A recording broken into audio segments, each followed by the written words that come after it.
ನಮಸ್ಕಾರ ಮಕ್ಕಳೇ, ಇದು ಗಣಿತ ಪ್ರಕಾಶ ಭಾಗ 1 7ನೇ ತರಗತಿ ಕನ್ನಡ ಮಾಧ್ಯಮ. ಇವತ್ತು ಅಧ್ಯಾಯ 3 ಬಿಂದುವಿನ ಆಚೆಗೆ ಒಂದು ಇಣುಕು ನೋಟ ಪಾಠವನ್ನು ವಿಶ್ಲೇಷಣೆ ಮಾಡ್ಕೊಳ್ತಾ ಹೋಗೋಣ. ಭಾಳ ಬೇಗ ಮಾಡೋಣ. ಈ ಒಂದು ಚಾನಲ್ಗೆ ನೀವು ಸಬ್ಸ್ಕ್ರೈಬ್ ಆಗಿಲ್ಲ ಅಂದರೆ ಸಬ್ಸ್ಕ್ರೈಬ್ ಆಗಿ ಮಕ್ಕಳೇ, ಯಾಕಂದರೆ ಇದು ಗಣಿತದ ಚಾನಲ್ಲು. ನಿಮಗೆ ಈ ಉಪಯುಕ್ತವಾಗಿರ್ತಕ್ಕಂಥ ವಿಡಿಯೋಗಳು ಇದರಲ್ಲಿವೆ. ಇದನ್ನು ಸಬ್ಸ್ಕ್ರೈಬ್ ಆಗಿ ಮತ್ತು ಬೆಲ್ ಆಲನ್ನು ಸಬ್ಸ್ಕ್ರೈಬ್ ಮಾಡಿ ಮತ್ತು ಬೆಲ್ ಬಟನನ್ನು ಒತ್ತಿ ಮಕ್ಕಳೇ. ಈಗ ನೋಡಿರಿ, ಬಿಂದುವಿನ ಆಚೆಗೆ ಒಂದು ಇಣುಕು ನೋಟ. ಇಲ್ಲಿ ತಾಯಿ ಮಗು ಇದೆ, ಇದು ಸೋನು, ಇವಳು ಸೋನು, ಇದು ತಾಯಿ. ಇವರು ಒಂದು ಆಟಿಕೆಯನ್ನು ಸಿದ್ಧಪಡಿಸ್ತಾ ಇದ್ದಾಳೆ ತಾಯಿ. ಅದನ್ನು ಸೋನು ಗಮನ ಇಟ್ಟು ನೋಡ್ತಾ ಇದ್ದಾನೆ.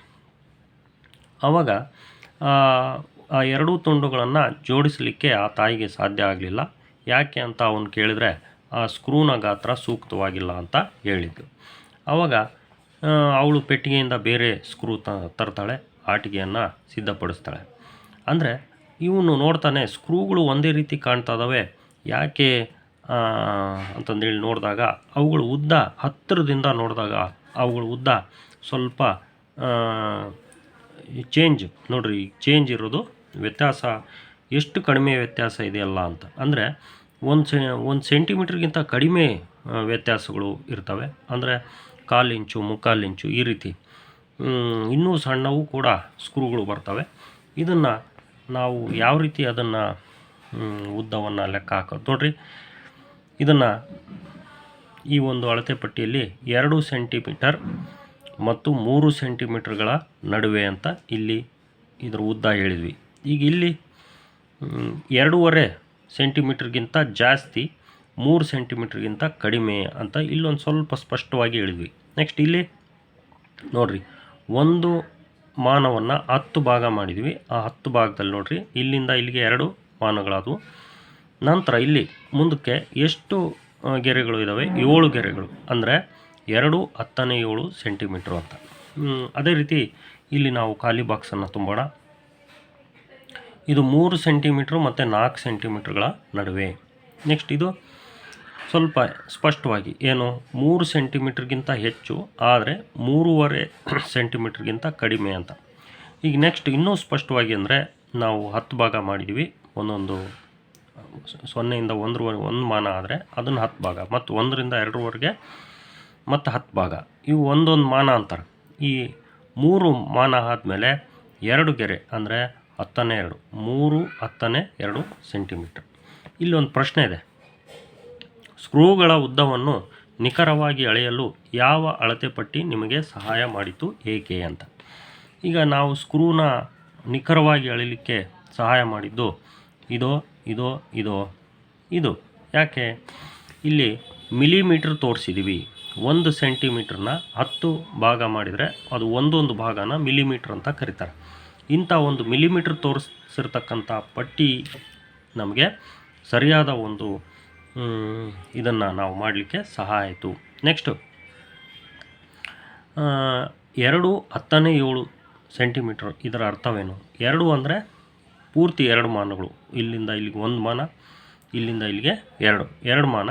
10ನೇ 7 ಅಂದರೆ ಒಂದು ಮಾನವನ್ನು 10 ಭಾಗ ಮಾಡಿ ಅದರಲ್ಲಿ 7 ಭಾಗಗಳನ್ನು ತಗೊಂಡ್ರೆ ನಾವು 2 10ನೇ 7 ಸೆಂಟಿಮೀಟ್ರ್ ಅಂತ ಕರಿತೀವಿ. ಈಗ ಇದನ್ನು ಯಾವ ರೀತಿ ಓದ್ತೀವಿ ಮತ್ತು ಯಾವ ರೀತಿಯಾಗಿ ಅದನ್ನು ಕನ್ನಡದಲ್ಲಿ ಬರಿತೀವಿ ಪದಗಳಲ್ಲಿ ಅಂದರೆ 2 ಮತ್ತು 10ನೇ 7 ಸೆಂಟಿಮೀಟ್ರ್ಗಳು ಅಂತ ಇದನ್ನು ಓದ್ತೀವಿ. ನೆಕ್ಸ್ಟ್ ಇದನ್ನು 3 ಮತ್ತು 10ನೇ 2 ಸೆಂಟಿಮೀಟ್ರ್ಗಳು ಅಂತ ಓದ್ತೀವಿ. ಈಗ ಸ್ಕ್ರೂಗಳನ್ನು ಅಳೆಯಲು ಮಾನವನ್ನು ಸಣ್ಣ ಭಾಗಗಳಾಗಿ ಏಕೆ ವಿಭಾಗಿಸಿದೆ ಎಂಬುದನ್ನು ನೀವು ವಿವರಿಸಬಲ್ಲಿರಾ? ಅಂದರೆ ನಮಗೆ ನಾವು ಯಾಕೆ ಇದನ್ನು ಸಣ್ಣ ಸಣ್ಣ ಮಾನಗಳಾಗಿ ಡಿವೈಡ್ ಮಾಡಿದ್ದೀವಿ, ಸೆಂಟಿಮೀಟ್ರನ್ನ ಮಿಲಿಮೀಟರ್ಗಳಾಗಿ ಮಾಡಿದ್ದೀವಿ ಅಂದರೆ ಅತಿ ಸಣ್ಣ ಸಣ್ಣ ವಸ್ತುಗಳ ಉದ್ದವನ್ನು ಕೂಡ ನಾವು ಅಳಿಬಹುದು. ಅದಕ್ಕಾಗಿ ನಾವು ಈ ಒಂದು ಸಣ್ಣ ಭಾಗಗಳಾಗಿ ವಿಭಾಗಿಸಿದ್ದೀವಿ. ಈ ಮುಂದಿನ ವಸ್ತುಗಳನ್ನು ಅಳತೆ ಪಟ್ಟಿ ಬಳಸಿ ಅಳತೆ ಮಾಡಿ ಮತ್ತು ಅವುಗಳ ಅಳತೆಗಳನ್ನು ಸೆಂಟಿಮೀಟ್ರ್ಗಳಲ್ಲಿ ಬರೆಯಿರಿ. ಸ್ಕ್ರೂಗಳ ಉದ್ದಗಳನ್ನು ಈ ಹಿಂದೆ ತೋರಿಸಿದಂತೆ ಪೆನ್, ಶಾರ್ಪ್ನರ್ ಮತ್ತು ನಿಮ್ಮ ಆಯ್ಕೆಯ ಇತರೆ ಯಾವುದೇ ವಸ್ತು ಅಂತ. ಇಲ್ಲಿ ನೋಡಿರಿ, ಇಲ್ಲಿ ಶಾರ್ಪ್ನರ್ ಇದೆ ಅಂದರೆ ಇದು ರಬ್ಬರ್ ಎರೇಸರ್ ಅಂತಾರೆ. ಇದನ್ನು ನೋಡಿರಿ, ಇಲ್ಲಿಂದ ಇಲ್ಲಿಗೆ 1 ಮಾನ, ಇದು 2 ಮಾನ. ನೆಕ್ಸ್ಟು 4 ಅಂದರೆ 2 10ನೇ 4 ಸೆಂಟಿಮೀಟರ್. ನೆಕ್ಸ್ಟ್ ಪೆನ್ಸಿಲ್ನ ಉದ್ದ ನೋಡೋಣ. 4 ಮಾನಗಳು ಪ್ಲಸ್ 5 ಸಣ್ಣ ಗೆರೆಗಳು ಅಂದರೆ 4 10ನೇ 5 ಸೆಂಟಿಮೀಟರ್. ನೆಕ್ಸ್ಟ್ ಇದು ಒಂದು ಯಾವುದೋ ಒಂದು ವಸ್ತು ಇದೆ ಇಲ್ಲಿಂದ ಇಲ್ಲಿವರೆಗೆ, ಅಂದರೆ 1 ಮಾನ, 1 4 10 ಗೆರೆಗಳಲ್ಲಿ 4 ಗೆರೆಗಳು ಅಂದರೆ 1 10ನೇ 4 ಸೆಂಟಿಮೀಟರ್. ಈ ಪೆನ್ಸಿಲ್ನ ಉದ್ದ ಇಲ್ಲಿ 3 4 ಅಂದರೆ 3 ಮಾನ ಟೋಟಲ್ಲು, 10ನೇ 4 ಅಂದರೆ 10 ಭಾಗ ಮಾಡಿದ್ರಲ್ಲಿ ಅದರಲ್ಲೂ 4 ಭಾಗ. ಇದನ್ನ ಯಾವ ರೀತಿಯಾಗಿ ನಾವು ವಿಸ್ತರಿಸಿ ಬರಿತೀವಿ ಅಂದರೆ 3 ಬಿಡಿ ಆಯಿತು, 3 ಇಂಟು 1. ಇದು 10ನೇ 4 ಅಂದರೆ 10ನೇ 1ರ ಸ್ಥಾನ ಬೆಲೆ ಇದು, 4 ಇಂಟು 10ನೇ 1. ಈ ರೀತಿ ನಾವು ಅದನ್ನು ವಿಸ್ತರಿಸಿ ಬರಿತೀವಿ. ಇಲ್ಲಿ 0ಯಿಂದ 1ಕ್ಕೆ 10 ಭಾಗ ಮಾಡಿರೋದ್ರಿಂದ ಪ್ರತಿಯೊಂದು ಭಾಗನ 10ನೇ 1 10ನೇ 1 10ನೇ 1 ಟೋಟಲ್ 10 ಇರ್ತವೆ. ಹಾಗಾಗಿ 10 ಬಾರಿ 10ನೇ 1 ಆದರೆ ಅದನ್ನು 1 ಅಂತ ಕರೀತಾರೆ. ಅಂದರೆ 10ನೇ 10 ಅಂದರೆ ಅದು 1, ಸರಿನಾ? 10ನೇ 20 ಅಂದರೆ ಅದು 2 ಅಂತ ಆಗುತ್ತೆ. ಅರ್ಥವಾಯ್ತಾ? ನಾವೆಲ್ಲ ಮೊದಲೇ ಭಿನ್ನರಾಶಿಗಳು ಅಂತಂದೇಳಿ ಕರಿತಾ ಇದ್ವಿ. ಈಗ ನೋಡ್ರಿ, ಭಿನ್ನಾಂಶ ಘಟಕಗಳು ಅಂತ ಕರೆದಿದ್ದಾರೆ. ಈ ಭಿನ್ನಾಂಶ ಘಟಕಗಳನ್ನು ಯಾವ ರೀತಿ ಓದ್ತಾರೆ ನೋಡ್ರಿ. 4 10ನೇ 1 ಅಂದರೆ 4 ಮತ್ತು 10ನೇ 1 ಅಂತ ಓದಬೇಕು. ಇದನ್ನು 4 10ನೇ 1ಗಳು ಅಥವಾ 10ನೇ 4 ಅಂತ ಹೇಳ್ಬೋದು. ಸುಲಭವಾಗಿ ಹಂಗೆ 10ನೇ 41, ನೆಕ್ಸ್ಟ್ 41 ಮತ್ತು 10ನೇ 1 ಈ ರೀತಿಯಾಗಿ ಅದನ್ನು ಓದಬೇಕು. ಈಗ ಇಲ್ಲಿ ಒಂದು ಸೂಚನೆ ಕೊಟ್ಟಿದ್ದಾರೆ. ಮುಂದೆ ತೋರಿಸಿರುವ ವಸ್ತುಗಳ ಉದ್ದಗಳನ್ನು 2 ವಿಧಗಳಲ್ಲಿ ಬರೀರಿ ಅಂತ. 2 ವಿಧಗಳಂದರೆ ಈ ರೀತಿ 2 ವಿಧ ಏನು ಬರಿತೀವಿ ಆ ರೀತಿ ಬರೀರಿ ಅಂತ. ಅವುಗಳನ್ನು ಗಟ್ಟಿಯಾಗಿ ಓದಿ ಅಂತ. ಈಗ ನಾವು ಈ USB ಕೇಬಲ್ ಅಂತಾರೆ ಇದನ್ನ. ಇಲ್ಲಿಂದ ಒಟ್ಟು 4 ಮಾನ ಆದಮೇಲೆ 8 10ನೇ 1ಗಳಿದ್ದಾವೆ. ಹಂಗಾಗಿ ಇದನ್ನು ಯಾವ ರೀತಿ 4 ಮತ್ತು 10ನೇ 8 ಮಾನಗಳು ಅಥವಾ 10ನೇ 48 ಮಾನಗಳು ಅಂತ ಬರೆದ್ವಿ 2 ಸತಿ, ಸರಿನಾ? ಈಗ ಕಿರು ಬೆರಳಿನ ಉದ್ದ ಎಷ್ಟಿದೆ ನೋಡ್ರಿ. ಕಿರು ಬೆರಳಿನ ಉದ್ದ 1 ಆದಮೇಲೆ 1 ಸೆಂಟಿಮೀಟ್ರ್ ಆದಮೇಲೆ 1 2 3 ಸೆಂಟಿಮೀಟ್ರ್ ಅಲ್ಲ, ಇದು 1 ಮಾನ ಅಂತ ತಿಳ್ಕೊಳ್ಳೋಣ. 1 ಆಮೇಲೆ 3. ಇದನ್ನು ಯಾವ ರೀತಿ ಬರೋಣ? ಕಿರು ಬೆರಳಿನ ಉದ್ದ 1 ಮತ್ತು 10ನೇ 3 ಮಾನಗಳು ಅಥವಾ 10ನೇ 13 ಮಾನಗಳು. ಈ ರೀತಿ 2 ವಿಧಾನಗಳಲ್ಲಿ ನಾವು ಬರೆದ್ವಿ. ನೆಕ್ಸ್ಟ್ ಇದು ಜಾಮಿಟ್ರಿ ಬಾಕ್ಸ್ ನ ಎತ್ತರ.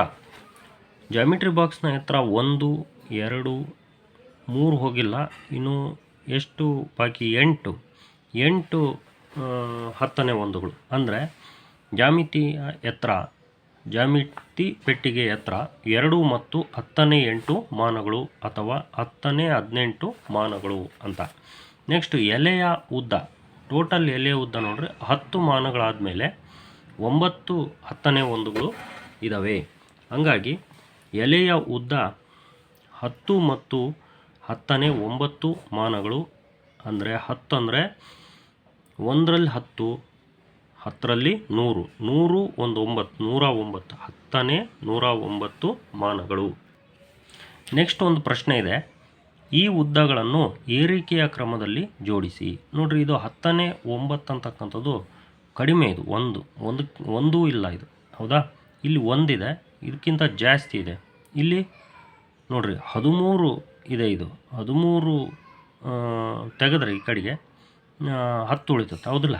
ಈಗ 0 ಹೋದ್ರೆ 13 ಇದು 13ಕ್ಕಿಂತ ಜಾಸ್ತಿ, ಇದು 10ಕ್ಕಿಂತ ಜಾಸ್ತಿ, ಇದು 7ಕ್ಕಿಂತ ಜಾಸ್ತಿ, ಇದು 6ಕ್ಕಿಂತ ಜಾಸ್ತಿ, ಇದು 1ಕ್ಕಿಂತ ಕಡಿಮೆ. ಇದು 10ನೇ 9 ಜಾಸ್ತಿ, 10ನೇ 4 ಕಡಿಮೆ. ಹಂಗಾಗಿ ಇದು ಸಣ್ಣದು, ಎಲ್ಲದಕ್ಕಿಂತ ಸಣ್ಣದು. ನಾವು ಏರಿಕೆ ಕ್ರಮದಲ್ಲಿ ಬರೆದ್ರೆ 10ನೇ 4 ಫಸ್ಟಿಗೆ, ಇದು ಸಣ್ಣದು ಅಂತಂದೇಳಿ ನಾವು ಈ ರೀತಿ ಇದ್ರ ಕಡೆಗೆ ಚೂಪ್ ಮಾಡಿದ್ವಿ, ಈ ಕಡೆಗೆ ಅಗಲಿಸಿದ್ವಿ.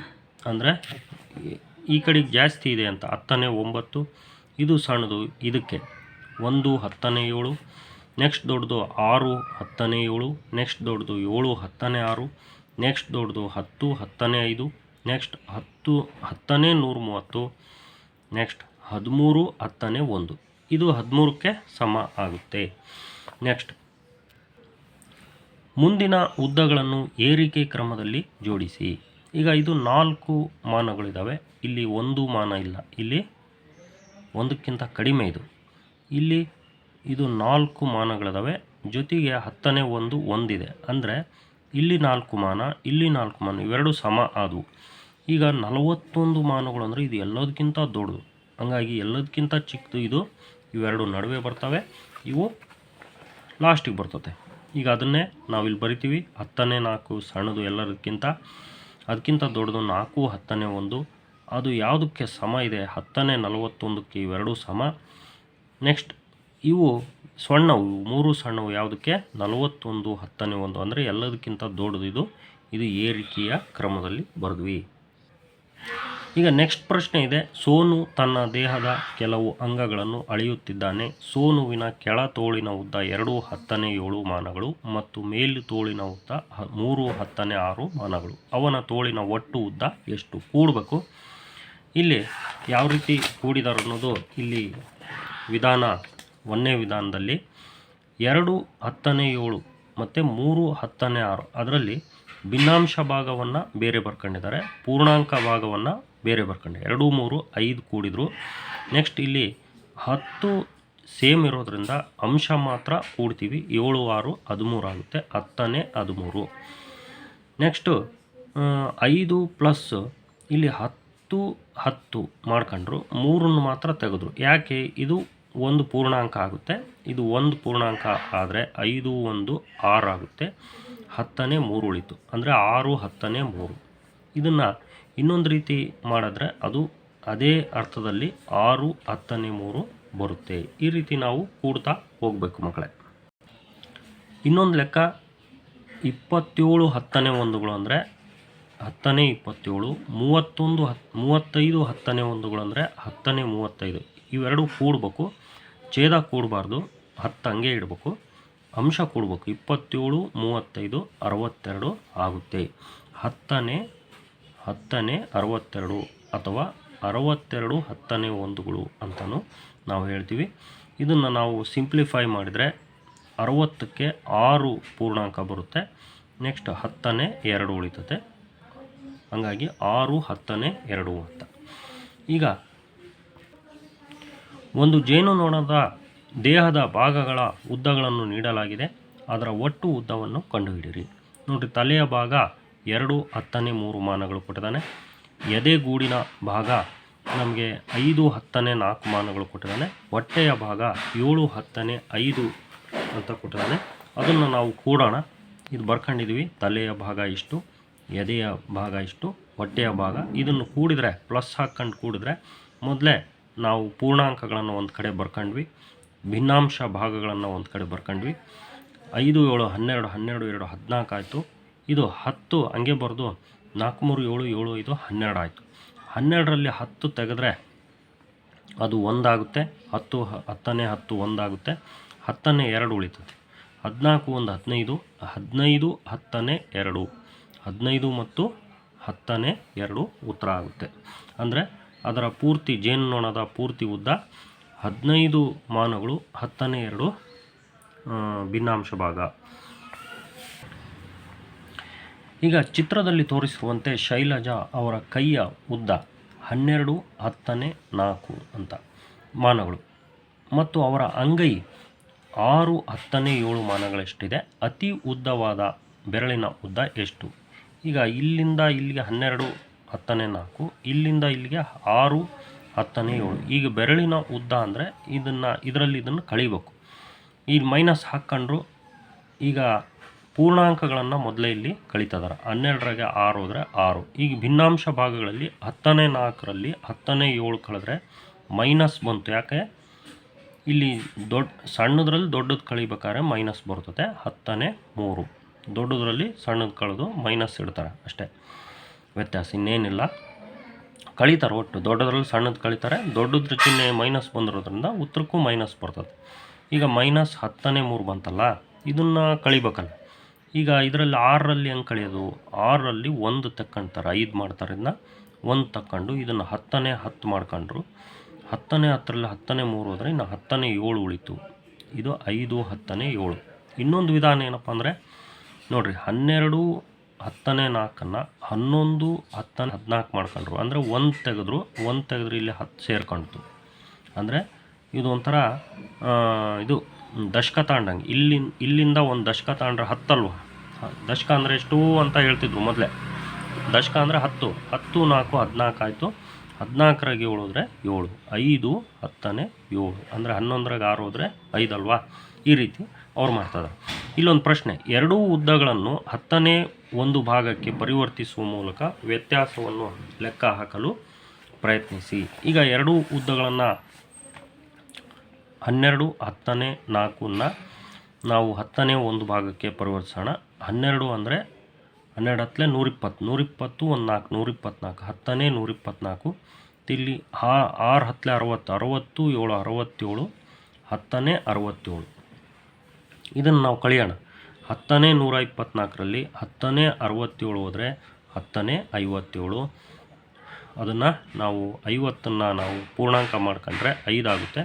5 10ನೇ 7. ಸರಿನಾ? ಇಲ್ಲಿ ಚಿತ್ರದಲ್ಲಿ ನಿಮಗೆ 2 ಮೀನುಗಳು ತೋರಿಸಿದ್ದಾರೆ. ಭಾಳ ಸಣ್ಣ ಮೀನುಗಳಿವು. ಈ ಮೀನಿನ ಹೆಸರು ಸೆಲೆಸ್ಟಿಯಲ್ ಪರ್ಲ್ ಡ್ಯಾನಿಯೋ ಅಂತ. ಈ ಮೀನಿನ ಹೆಸರು ಫಿಲಿಪೈನ್ ಗೋಬಿ ಅಂತ. ಇವು ಎಷ್ಟು ಸಣ್ಣವು ಅನ್ನೋದನ್ನು ಇಲ್ಲಿ ಕೊಟ್ಟಿದ್ದಾನೆ.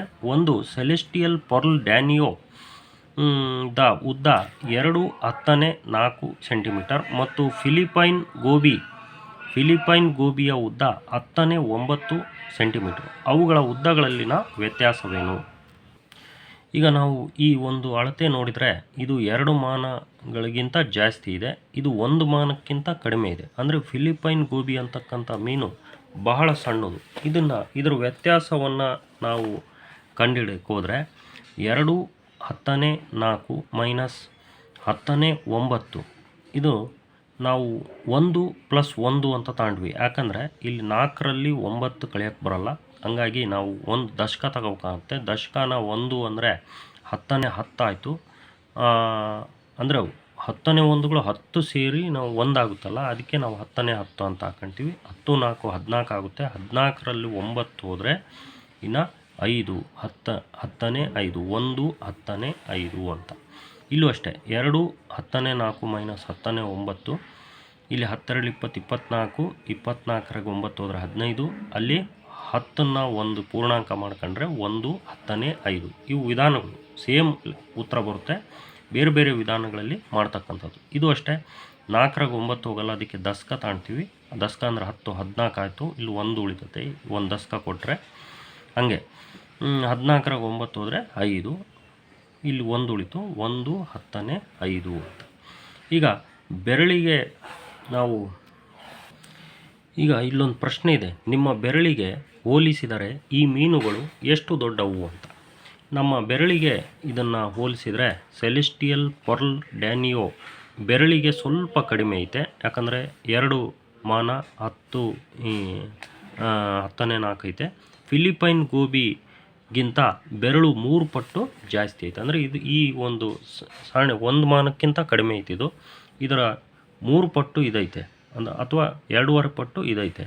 ಹಂಗಾಗಿ ಇದು ಬಹಳ ಸಣ್ಣದು. ನಮ್ಮ ಬೆರಳಿಗೆ ಹೋಲಿಸ್ಕೊಂಡ್ರೆ ಇವೆರಡೂ ಸಣ್ಣವೇನೆ. ಇದು ಒಂದು ಸ್ವಲ್ಪ ದೊಡ್ಡದು, ಇದು ಸಣ್ಣದು. ಈಗ ಕೊಟ್ಟಿರುವ ಸಂಖ್ಯೆಗಳ ಕ್ರಮಗಳನ್ನು ಗಮನಿಸಿ ಪ್ರತಿ ಪದದ ನಂತರದ ಬದಲಾವಣೆಯನ್ನು ಗುರುತಿಸಿ ವಿನ್ಯಾಸವನ್ನು ವಿಸ್ತರಿಸಿ ಅಂತ. ನೋಡಿರಿ, ಫಸ್ಟ್ನೇ ಸಂಖ್ಯೆ 4 ಇದೆ. ನೆಕ್ಸ್ಟ್ನೇ ಸಂಖ್ಯೆ 10ನೇ 3 ಜಾಸ್ತಿ, 4ಕ್ಕೆ 10ನೇ 3 ಸೇರಿಸಿದ್ದಾರೆ. ನೆಕ್ಸ್ಟ್ ಮತ್ತು 10ನೇ 3 ಸೇರಿಸಿ 10ನೇ 6 ಆಯಿತು. ಮತ್ತು ನೆಕ್ಸ್ಟ್ 10ನೇ 3 ಸೇರಿಸಿ 10ನೇ 9 ಆಗುತ್ತೆ. ಮತ್ತು 10ನೇ 3 ಸೇರಿಸಿದರೆ ಇಲ್ಲಿ 12 ಆಗುತ್ತೆ. ಆ 12ರಲ್ಲಿ 10ನ್ನು ತೆಗೆದು ಇಲ್ಲಿಗೆ ಸೇರಿಸಿದರೆ 5 10ನೇ 2. ನೆಕ್ಸ್ಟು ಮತ್ತು 10ನೇ 3 ಸೇರಿಸಿದರೆ 5 10ನೇ 5, 5 10ನೇ 8. ಎರಡನೇದು 8 10ನೇ 2 ಇದೆ. ಇಲ್ಲಿ 8 10ನೇ 7 ಆಯಿತು. ಅಂದರೆ 5 ಸೇರಿಸಿದ್ರು. ಇನ್ನೂ 5 ಸೇರಿಸಿದರೆ 12 ಆಗುತ್ತೆ. ಇಲ್ಲಿ 9 1ನ್ನು ಇಲ್ಲಿಗೆ ಸೇರಿಸಿ ಇಲ್ಲಿ 2 ಉಳಿಸ್ತಾರೆ. ಹಂಗಾಗಿ 10ನೇ 2. ಇಲ್ಲಿ ಇದ್ರಾಗೆ 5ನ್ನು ಸೇರಿಸಿದರೆ 10ನೇ 7 ಆಯಿತು. ಮತ್ತು 5ನ್ನು ಸೇರಿಸಿದರೆ 12 ಆಯಿತು. ಇಲ್ಲಿ 1 ಸೇರಿಸಿದರೆ 10 10ನೇ 2. 10 10ನೇ 2 ಮತ್ತು 5 ಸೇರಿಸಿದರೆ 10 10ನೇ 7 ಮತ್ತು 5 ಸೇರಿಸಿದರೆ 11 10ನೇ 2. ನೆಕ್ಸ್ಟ್ ಇಲ್ಲಿ 7 10ನೇ 6 ಇರೋದು 8 10ನೇ 7 ಆಯಿತು. ನೆಕ್ಸ್ಟ್ 9 10ನೇ 8 ಮಾಡೋಣ. ನೆಕ್ಸ್ಟ್ 10 10ನೇ 9 ಮಾಡೋಣ. ಅಂದರೆ ಒಂದೊಂದು 6 ಆದಮೇಲೆ 7, 7 ಆದಮೇಲೆ 8, 8 ಆದಮೇಲೆ 9, ಸರಿನಾ? ಇಲ್ಲಿ ಒಂದು ಎಷ್ಟು ಜಾಸ್ತಿ ಆಗಿದೆ? ಒಂದಕ್ಕೂ ಇನ್ನೊಂದಕ್ಕೂ 11 11 ಜಾಸ್ತಿ ಆಗ್ತಾಯಿದೆ. ಅಂದರೆ 11 10ನೇ 1ಗಳು ಜಾಸ್ತಿ ಆಗ್ತಾಯಿದೆ. ಇಲ್ಲಿ 11 ಅಂದರೆ ಇಲ್ಲಿ 1 ಸೇರಿಸಿದರೆ ಇದು 11 ಆಯಿತು. ಇನ್ನೂ ಒಂದು 10 ಸೇರಿಸಿದರೆ 12 ಆಗುತ್ತೆ. ಹಂಗಾಗಿ ಇದು 12. ಮತ್ತು ಇದಕ್ಕೆ ನಾವು 10ನೇ 11 ಸೇರಿಸಿದರೆ 13, ಇನ್ನೊಂದು ಉಳಿತತೆ 10ನೇ 1. ನೆಕ್ಸ್ಟ್ ಇಲ್ಲಿ ನೋಡಿರಿ 5 10ನೇ 7, 5 10ನೇ 3 ಅಂದರೆ ಕಡಿಮೆ ಆಯಿತು. ಎಷ್ಟು ಕಡಿಮೆ ಆಯಿತು? 4 ಕಡಿಮೆ ಆಯಿತು. ನಾವು 4 4 ಕಡಿಮೆ ಮಾಡ್ಕೊಳ್ತಾ ಹೋಗೋಣ. ಇಲ್ಲಿ 3 ತೆಗೆದು ಇನ್ನೊಂದು ಕಡಿಮೆ ಮಾಡ್ಬೇಕಂದ್ರೆ ಹಿಂದೆ ಇಲ್ಲಿಂದ 10 ತಗೋಬೇಕು. ಅಂದರೆ ಇದು 4 ಆಗುತ್ತೆ. ಇಲ್ಲಿ 10 ತಗೊಂಡ್ರೆ ಅದ್ರಾಗ 1 ಕಡಿಮೆ ಮಾಡಿದರೆ 9, 4 10ನೇ 9. ಮತ್ತು ಇದರಲ್ಲಿ 4 ಕಡಿಮೆ ಮಾಡಿದರೆ 4 10ನೇ 5. ಇದರಲ್ಲಿ 4 ಕಡಿಮೆ ಮಾಡಿದರೆ 4 10ನೇ 1. ಮತ್ತು ಇದರಲ್ಲಿ 4 ಕಡಿಮೆ ಮಾಡಿದರೆ ಇಲ್ಲಿ 1 ತೆಗೆದು ಇನ್ನೂ 3 ಕಡಿಮೆ ಮಾಡೋಕ್ಕೆ ಇಲ್ಲಿಂದ ಒಂದು ದಶಕ ತಗೊಳ್ತೀವಿ, 10 ಬರುತ್ತದೆ. ಅದರಲ್ಲಿ 3 ಕಡಿಮೆ ಮಾಡಿದರೆ 7 ಉಳಿತದೆ. 3 10ನೇ 7. ಈಗ ಈ 13 10ನೇ 5 13 ಅಂದರೆ 10ನೇ 5 ಕಡಿಮೆ ಅರ್ಧ ಅರ್ಧ ಕಡಿಮೆ ಮಾಡ್ತಿದ್ರೆ 12 10ನೇ 5 ಮತ್ತು ಅರ್ಧ ಕಡಿಮೆ ಮಾಡಿದರೆ ತಪ್ಪಾಗಿದೆ. ಇದು ತಪ್ಪಾಗಿದೆ. ಇದು 12 ಮಾಡ್ಕೊಳ್ರಿ. 12ರಾಗೆ ಅರ್ಧ ಮಾಡಿದರೆ 11 10ನೇ 5 ಮತ್ತು 11 10ನೇ 5ರಾಗೆ ಅರ್ಧ ತೆಗೆದ್ರೆ ಇಲ್ಲಿ 11, 11ರಿಗೆ ಅರ್ಧ ತೆಗೆದ್ರೆ ಇಲ್ಲಿ 10 10 10ನೇ 5. ಓಕೆ. ನೆಕ್ಸ್ಟ್ ಇಲ್ಲಿ 11 10ನೇ 5 ಇದೆ. ನೆಕ್ಸ್ಟು 10 ಆಯಿತು ಅಂದರೆ ಪೂರ್ತಿ 1 ಕಡಿಮೆ ಆಯಿತು. ಇಲ್ಲಿ 1 ಕಡಿಮೆ ಅಂದರೆ ಒಂದು ಪೂರ್ಣಾಂಕ ಕಡಿಮೆ ಮಾಡ್ತಿದ್ದಾರೆ, ಒಂದು 10ನೇ 1 ಕಡಿಮೆ ಮಾಡ್ತಿದ್ದಾರೆ. ನೋಡಿರಿ ಇಲ್ಲಿ 9 ಆಯಿತು, 10ನೇ 3 ಆಯಿತು. 5 4 3 2 1, ಸರಿನಾ? ಇಲ್ಲಿ 11 10 9 8 ಸೇಮ್ 10 10 ಹಂಗೆ ಇರ್ತದೆ. 8 10ನೇ 2, 7 10ನೇ 1 ಮತ್ತು ಇದರಲ್ಲಿ 11 ಕಡಿಮೆ ಮಾಡಿದರೆ ಇದರಲ್ಲಿ ಒಂದು ತೆಗೆದ್ರೆ 10 10 1 11 6. ನೆಕ್ಸ್ಟು ಇದರಲ್ಲಿ 11 ಕಡಿಮೆ ಮಾಡಿದರೆ 4 10ನೇ 9. ಇಲ್ಲಿಗೆ ಮಕ್ಕಳೇ ಈ ಪುಟ ಸಂಖ್ಯೆ 54ರವರೆಗೆ ಆಯಿತು. ಭಾಳ ಉದ್ದ ಆಯಿತು. ನಿಮ್ಗೆ ಹೇಗೆ ಅನ್ನಿಸ್ತಾ ಇದೆ ಮಕ್ಕಳೇ? ಯಾವ ರೀತಿ ಮಾಡಬೇಕು ಸ್ವಲ್ಪ ಕಾಮೆಂಟ್ ಮಾಡಿ ಮಕ್ಕಳೇ.